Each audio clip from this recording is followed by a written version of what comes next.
Hello, this is Group H, Lawson, Ricardo, and Tom. We are going to talk about Southern African Large Telescope, which is also known as SALT. The picture on the left shows you a photograph of SALT, which is the biggest optical telescope in the Southern Hemisphere. So it's able to do astronomical research like spectroscopic and polarimetric radiation analysis, which cannot be reached by Northern Hemisphere telescope.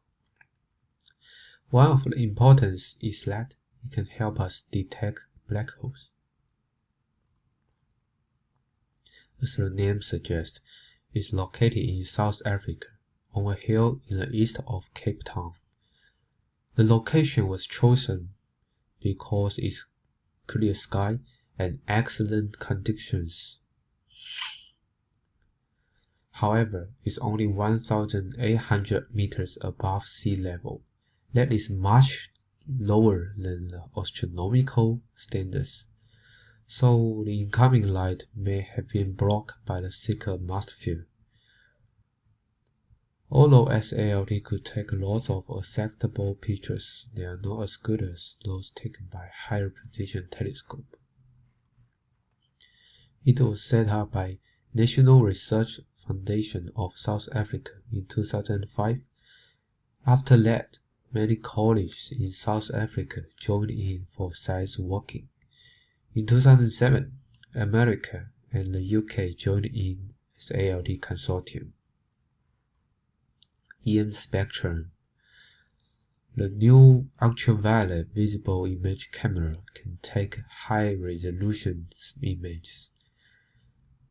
This equipment improves the characteristic and performance for SALT, and the filter gives the wavelength from 320 to 950 nanometer. Next, come to the design part of Southern African Large Telescope. First, they actually build it in budget, which means that they need to build and equip the 11 meters telescope and 45 tons of steel structures for just about $30 million. And furthermore, the dome shutter can open and allow light into the telescope, and the entire dome can rotate to align the telescope with different parts of the night sky. Primary mirror.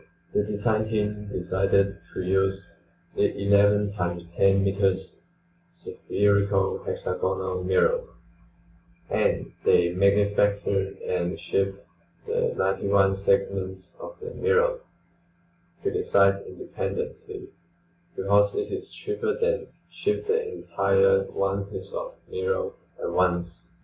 Furthermore, they're placing 91 segments of mirror into one piece at the site later.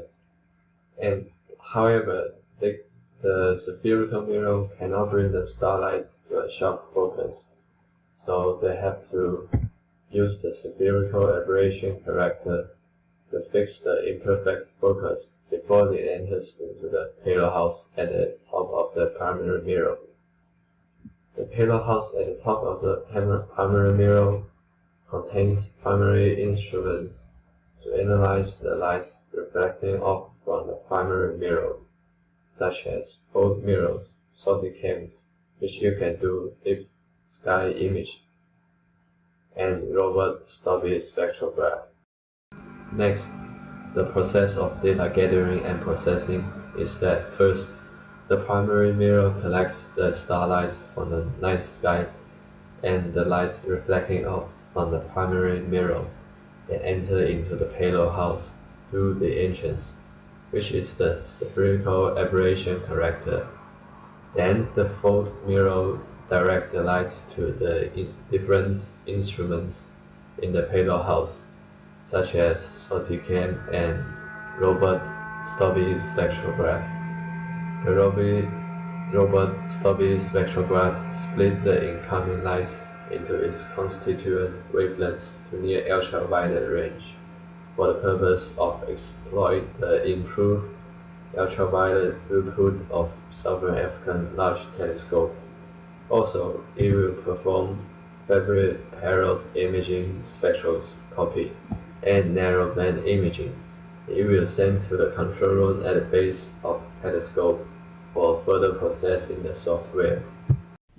You talk about the justification of sorts. The South African telescope has many advantages in different areas. For economic, it brings annually 14,000 visitors and created at least 300 jobs. For politically, sorts put Southern Africa at the forefront of the world about astronomical research. For scientifically, sorts will probe quasars and enable scientists to view stars and galaxies a billion times too faint to be seen by the naked eyes.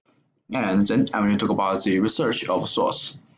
With the South African telescope, the South African observatory has the ability to take snapshots of successful stars very quickly. Its ability to optimize wavelengths and modes of observation is unmatched by other large telescopes. As a result, astronomers can rapidly alter its nature to study dense bodies, mainly by pulling them out of continuous stars or surrounding gas. So the discovery means that the black hole can be detected. It is an amazing discovery, right? And another notable study by the South African Observatory using the South African Large Telescope was the discovery of a type of star known as polarizing opposition. The polarized star system, a compact object called a white dwarf, is 1 millionth the size of a star like our sun. I think it is a very significant study. Yeah. And there are more astrophysical astronomers who study and investigate our galactic environment and structure, such as quasars, magnetic clouds, galactic structures, and stars, with the assistance of South African Large Telescope. Yeah. And in conclusions, in this presentation, our group talk about the location of the source, which is in the south of the South African, and we talk about the science working group and the EM spectrum design. EM spectrum in the 625 to 950 nanometers, and we talk about the spectrum design. The reason why the design is very special is that they don't have enough money for the funds, so that they can only make special design to the other large telescope. And we talk about how gather and process the data, and the justification and the research of the sorts. In the end, I want to talk about is that the young visitors to sorts, and I think it is they can encounter sorts in media and in the classroom, and they can know the cutting edge science can happen in South Africa as well as in the fully developed world, sparking interest in science and technology. Putting bright young minds into careers in science and technology is a real future benefit to the world. Thank you.